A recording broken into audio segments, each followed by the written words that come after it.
Good morning and welcome to the Breakfast News on Rajya Sabha television. I'm Aishwarya Kapoor. Let us begin with the headlines. US tells Pakistan its relationship with India critical to Islamabad's future. Message conveyed during talks between Nawaz Sharif and Barack Obama. Kashmir and LOC violence also figure in discussions.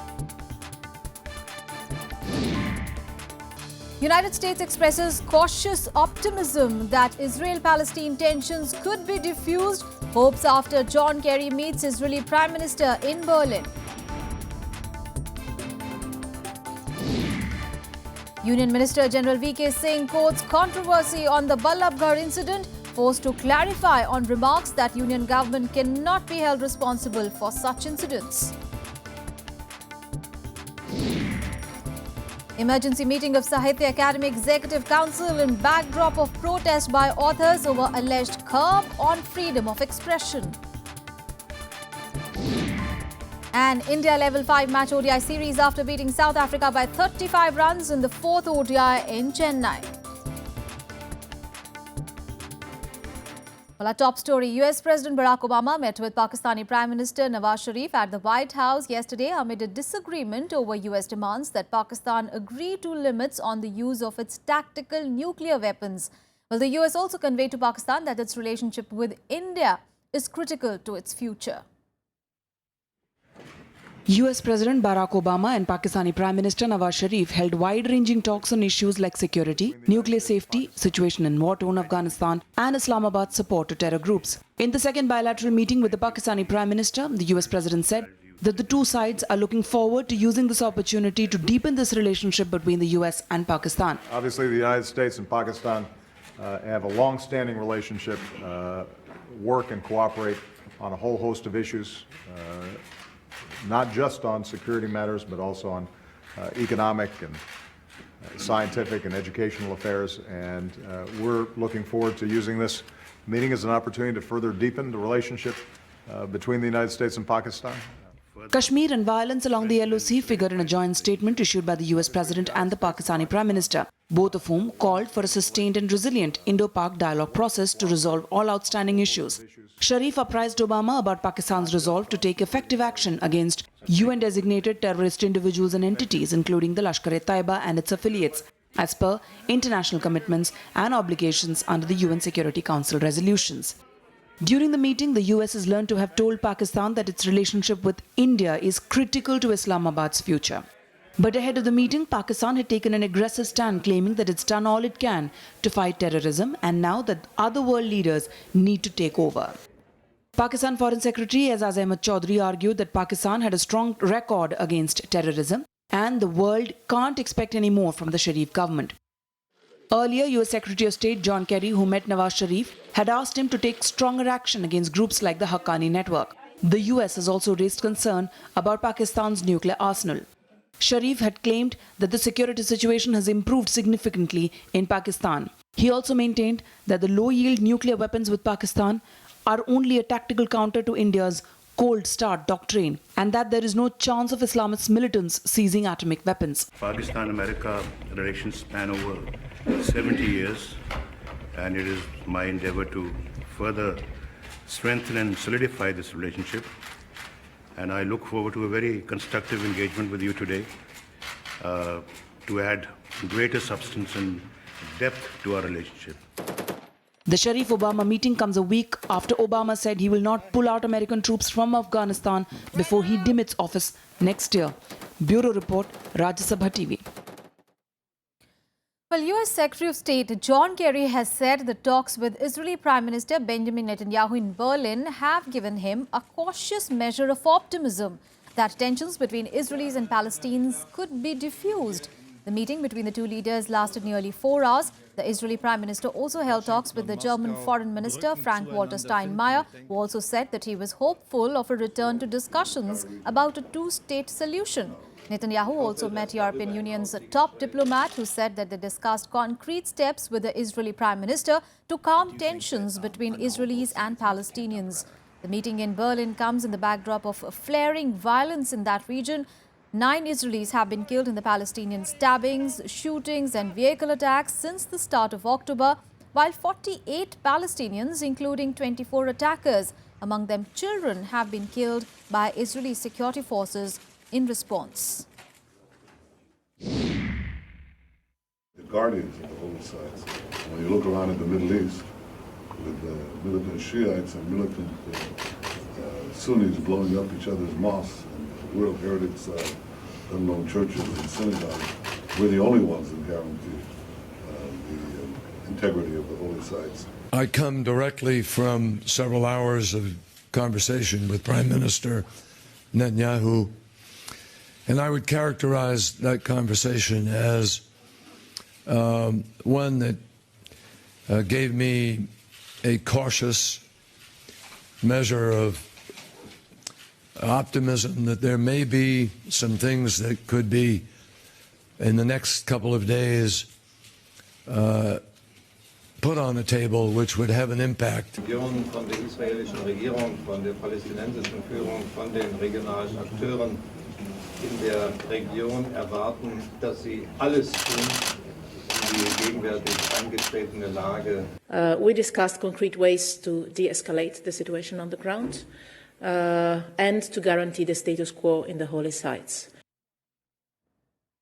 And shocking story coming in from Sweden, where a masked man brandishing a sword and reported to have far-right sympathies killed a teacher and a student and seriously wounded 2 other people at a school on Thursday before police shot and killed him. Here are all the details. There were scenes of panic in Trohaden, an industrial city near Gothenburg, on Thursday, as parents and pupils crowded outside Kronan School in the aftermath of the killings among large numbers of police and ambulances. Police said that they had responded to an emergency call saying a masked man with a sword was on the premises and that a person had been attacked at a cafeteria. I nuläget så är det ju 3 personer som är döda. En ungdom, en elevassistent och gärningsmannen är död. Police arrived minutes after the attack following blood trails smeared across the school corridors to find the assailant. The suspect in his early 20s died later of his injuries at a hospital after being shot at by the police. Han letar systematiskt vidare i skolbyggnaderna. Vi kan följa blodspår runt om i lokalerna. Och han går då till klassrum. Och när jag knackar på, när den här eleven öppnar, så blir han attackerad med stickvapen. Nedstucken direkt. Så sker i 2 olika klassrum. Och en av de här eleverna är då avliden. Vi kan också säga att de som ligger kvar på NL är vid liv är mycket allvarligt skadade. The attack shocked a nation where such violence is rare. Later in the day, Swedish Prime Minister Stefan Löfven visited the school to meet the parents and the authorities. Jag är djupt berörd, jag känner en stor sorg. Och jag är här för att uttrycka min, regeringens och hela det svenska folkets sorg och sympati. Vi tänker på offren, de avlidna och de som nu också behandlas på sjukhus. Vi tänker på deras nära och kära, deras mammor, pappor, syskon, alla som älskar dem och bryr sig om dem. Vi tänker på klasskamraterna, på skolpersonalen och hela samhället här i Trollhättan. Police would not give any details of his motive but said possible far-right sympathies were being looked into as part of a broader investigation that was being assisted by Sweden's security service. The Kronan School is in Trohaden, an industrial town of about 50,000 inhabitants in western Sweden that has a large proportion of immigrants and has been plagued by high unemployment after the demise of car company Sabha, which was headquartered there. Bureau Report, Rajya Sabha TV. And shifting focus to India now, CBI has begun investigating the death of 2 Dalit children in Suped village of Haryana's Faridabad district. Earlier, Chief Minister Manohar Lal Khattar visited the family of the 2 children. Now, visiting the family, Khattar said that the incident should not be given a political or a casteist colour. Khattar also handed over a cheque of 10 lakh rupees to the aggrieved family. He also promised to punish any policeman in case of laxity on their part. A 2.5-year-old boy and his 11-month-old sister died after the assailants allegedly poured petrol through a window in their house in the middle of the night. While the children died in the ensuing blaze, their mother suffered serious burns and is battling for life in a Delhi hospital. Their father also received injuries while trying to save them. बड़े अफसोस के साथ कहना पड़ रहा है कि कुछ पार्टियां इसमें पॉलिटिकल रंग देने की कोशिश कर रही हैं। ये घटना किसी पॉलिटिकल रंग से नहीं देखी जानी चाहिए, ना ही कोई जातिगत विद्वेष इस प्रकार का कोई इसमें देखा जाना चाहिए। कानून व्यवस्था बिल्कुल चरमरा गई प्रदेश में। ऐसा लगता है हरियाणा में कोई सरकार ही नहीं है। कानून व्यवस्था का जिस परिवार को सिक्योरिटी मिली हुई हो उसका ये हाल है, तो जो गरीब आदमी जिनके पास कोई सिक्योरिटी नहीं, वो कैसे उनका कैसे विश्वास रहेगा? तो कानून व्यवस्था को संभालें। And in related news, as the situation in Sunpet, the village of Haryana's Faridabad, remains delicate, now Union Minister of State for External Affairs General V.K. Singh has quoted controversy on the incident. General Singh said that the Union government could not be held responsible for what took place. He later issued a clarification. Minister of State for External Affairs General V.K. Singh has tried to wash off blame for the murder of 2 Dalit children in Haryana's Faridabad district. Not only did he say that the union government cannot be blamed for the incident, he also compared it to the stoning of dogs. कभी स्थानीय घटनाओं का सरकार से ताल्लुक मत रखिए। कहां पर इंतजामिया का फेलियर है, एडमिनिस्ट्रेशन का, उसके बाद फिर सरकार के ऊपर आते हैं। तो हर चीज के अंदर कि जी वहां पे उसने पत्थर मार दिया कुत्ते के तो सरकार जिम्मेवार है, ऐसे नहीं है। General Singh blamed a family feud for the killings and said the failure of administration cannot be put on the government's head. This is pure and utter casteism and a caste hatred filled or caste arrogance filled statement. And therefore action has to be taken under the Prevention of Crimes Against SC Act. There are relevant provisions about verbal casteist abuse. It reflects the anti-Dalit mindset of Modi government and its ministers. V.K. Singh ji cannot remain a minister and someone who defends the constitution even for a day. A case under Prevention of Atrocities on Scheduled Caste Act Section 3 and 4 should be immediately lodged against him. Following the criticism, Singh eventually tweeted a clarification. He said that he had not intended to make an analogy. Singh also said that it was important to stand united and let no one exploit India's diversity by blowing up localized issues. Bureau Report, Rajya Sabha TV. And the Aam Aadmi Party is likely to file a police complaint against Union Minister V.K. Singh and approach SC/ST Commission over his remarks. Now, Singh kicked up a storm on Thursday with his comments that the centre cannot be blamed if somebody throws a stone at a dog, referring to the incident in Haryana's Faridabad, which left 2 children of a Dalit family dead. And the Delhi Chief Minister demanded that the PM Modi sack the Minister of State for External Affairs. The Congress has also slammed Singh and demanded his resignation. However, BJP has stood by Singh, saying that the matter should not be blown out of proportion, as MOS External Affairs himself has already condemned the incident. The Haryana government has recommended a CBI probe into the burning alive of 2 Dalit children.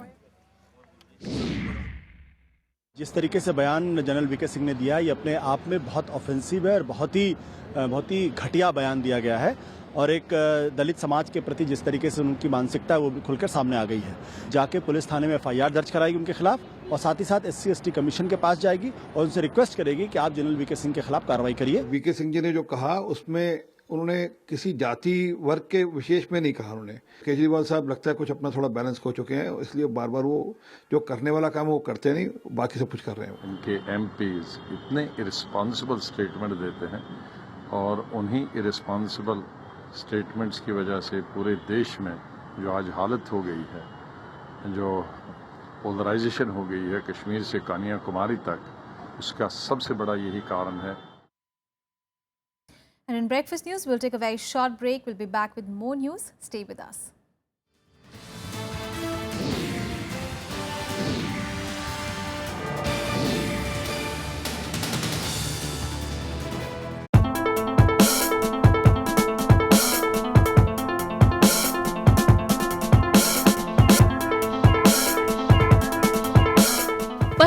Africa और प्राकृतिक छटा लिए cap वेर्दे।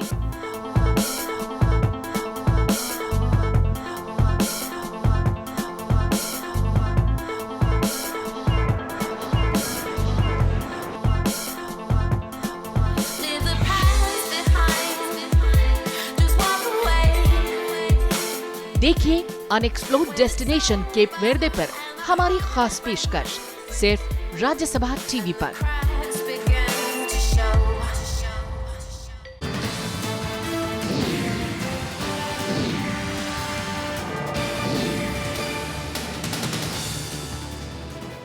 Welcome back. Now, RSS Chief Mohan Bhagwat has once again praised the Narendra Modi-led NDA government, not making a direct reference to incidents like Dadri and Ballabgarh. He said that small incidents cannot damage the unity of the country.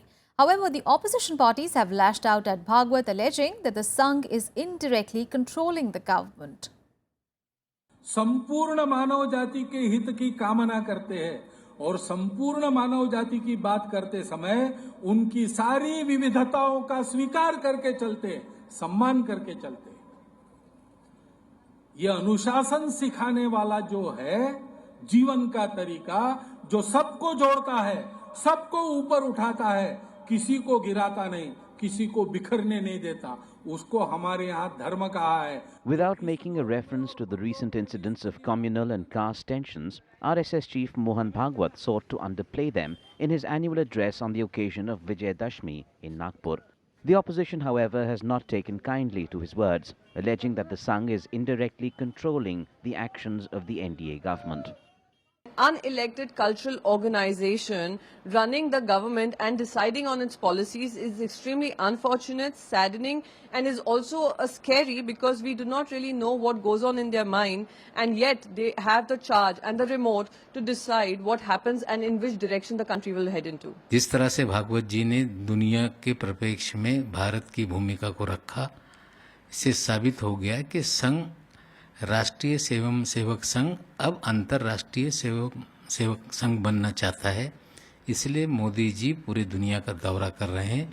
The main opposition party Congress also raised questions on the live telecast of Bhagwat's speech on public broadcaster Doordarshan.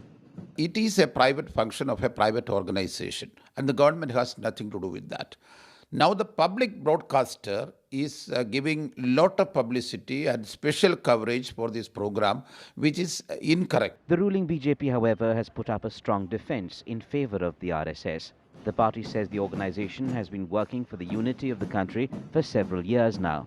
जब private channel जो हैं वो जो live कर रहे हैं तो दूरदर्शन क्यों नहीं करेगा? सरसंघ चालक जी की बात को जनता तक पहुंचाना दे, वो देश के लिए अच्छी बात कह रहे हैं। यहाँ तो जो लोग गाली गलौज दे रहे हैं उनकी बात पहुंचाई जाती थी, और एक अच्छा संदेश हर नागरिक तक पहुंचना चाहिए, इसमें किसी को क्या एतराज हो सकता है? This is the second year in a row when the RSS chief's address has been telecast live on DD, a practice that began after the BJP came to power last year. Vishal Dahiya's report for Rajya Sabha television. Well, moving on to some other stories. Well, in the backdrop of several authors returning their Sahitya Academy Awards, all eyes now will be on the emergency meeting of the Academy's Executive Council that is scheduled for today. The meet will look at ways to firefight the crisis, and also its outcome will let authors decide their future course of action. It is also expected that with reference to the Kalburgi murder, a censure motion be passed during the meeting. Over the past couple of weeks, at least 37 authors have returned their awards given by the Sahitya Academy, and 5 of them have stepped down from official positions of the literary body over Academy's continued silence over what they call is the environment of growing intolerance in the country. Meanwhile, the writers will also hold a silent protest march in the capital, demanding the council to take a position against intolerance in the country and condemning the murder of Academy awardee Professor Kalburgi.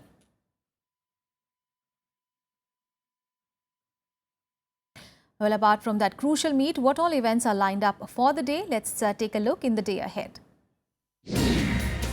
President Pranab Mukherjee will confer the Sangeet Natak Academy Fellowships and the Sangeet Natak Academy Awards for the year 2014 at a function at Rashtrapati Bhavan today. The Sangeet Natak Academy Fellowships and The awards are recognized as the most coveted national honours bestowed on performing artists as well as teachers and scholars in the field of performing arts. The large body of practitioners, gurus and scholars in the performing arts honoured by the Academy represents the nation's highest achievement in music, dance and drama. Bhutan's Foreign Minister, Mr. Damcho Dorji, arrived in Indian capital New Delhi on Thursday on a week-long visit. On Friday, he will depart for Indore, where he is scheduled to address the Dharma conference at the Brilliant Convention Centre on Saturday. He will spend 3 days in Indore and will return to Delhi on Monday, where he is expected to meet his counterpart Sushma Swaraj at Hyderabad House. Sanitation workers of the Municipal Corporation of Delhi are all set to go on a fresh indefinite strike from today again over fulfillment of their long pending demands, and they have promised to choke the streets with garbage again. The 28 workers' unions across the 3 wings of the MCD have come together to form the joint front of MCD unions to press for their demands. A Delhi court is likely to pronounce its order on the quantum of sentence after hearing arguments in the rape case in which an Uber taxi driver had been convicted of raping a 25-year-old woman executive in his car. Additional Sessions Judge Kaveri Baveja, who was presiding the special fast-track court set up to deal with the cases of sexual offences against women, had on 20th of October held 32-year-old Shiv Kumar Yadav guilty of raping and endangering the victim's life in December last year. Yadav faces a maximum punishment of life imprisonment for the offences.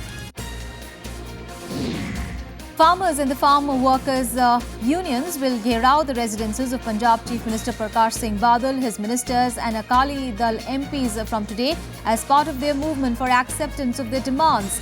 8 farmers and 4 farm workers unions are participating in the agitation, which will be held at 18 places in the state. The agitation is against the state government for non-acceptance of all of their demands, including higher compensation for cotton crop loss.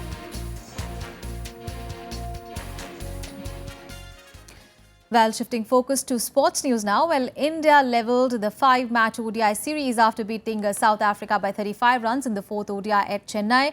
Virat Kohli slammed a brilliant 138 before the Indian bowlers produced an impressive performance to keep India's hopes alive in the series.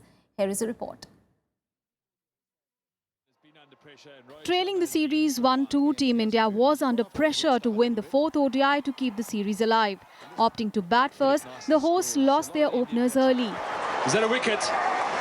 Yes, it is, and this time the little floater is not too far away from Quinton de Kock. But Virat Kohli and Ajinkya Rahane came together to steady the innings. The pair scored quick runs all around the park for a 104-run third-wicket partnership. Kohli looked in sublime touch as he slammed his 23rd ODI 100, his first against South Africa. Kohli, 100 number 23, his first against South Africa. The Indian vice-captain blasted 6 fours and 5 sixes in his 140-ball 138. He was well supported by Suresh Raina, who finished his run rout with a half-century. The pair added 127 runs for the 4th wicket. He's under pressure.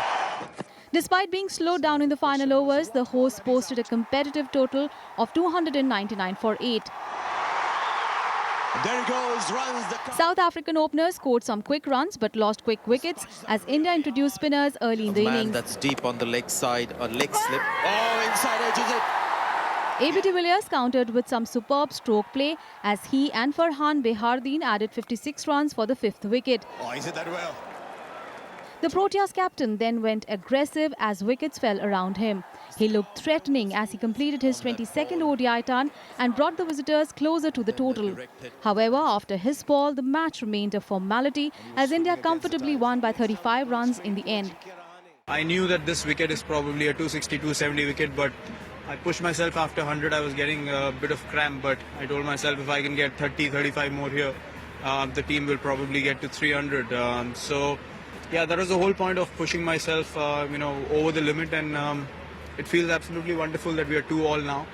The series will now be decided at Mumbai's Wankhede Stadium in the final ODI, scheduled to be played on 25th of October.